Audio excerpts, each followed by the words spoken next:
英国石油公司宣布要减少绿能再生能源的投资，翻头去增加石油甲天然气的产量。汽油的部分，这一年就要开大约3280亿投资。外界认为这个改变可能就是受到 Trump 能源政策影响。 能源头局英国石油公司伫部分投资人不满因的利润甲股价表现不如其他竞争对手的压力之下，日内宣布会削减下当再生能源投资，转去专注伫提悬石油甲天然气产量。英国石油公司表示，会伫石油甲天然气的投资提升大约20%，达到一年相当大票3280亿的100亿美金。同时，将进前计划的下当再生能源投资减少超过50亿美金，相当大票1640亿。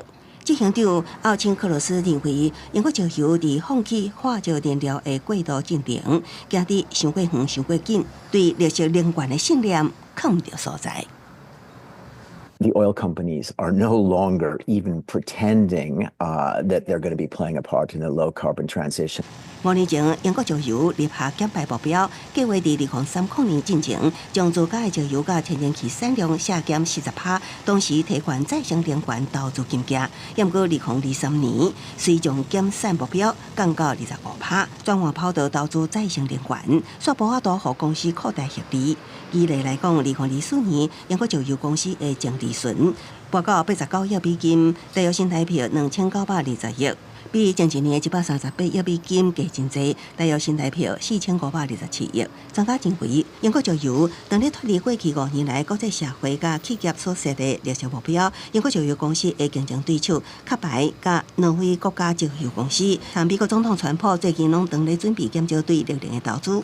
Populism globally is probably the biggest threat to strong environmental action, but there are equally really strong motivations to keep that momentum going. That the policies of governments like the Trump administration and others, they are slowing and reversing progress that's been made over the last years and decades. 英国石油澳洲甲英国驻青副总裁路易斯金汉今年表示，日内宣布的能源制度转变，未改变英国的绿色能源计划。三座风力发电厂甲碳收集专案会继续运转执行。英国石油净零碳排的决心无改变。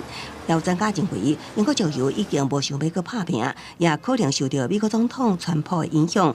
不过，气候变迁问题并无消失，科学也无改变。公司新闻为您编译。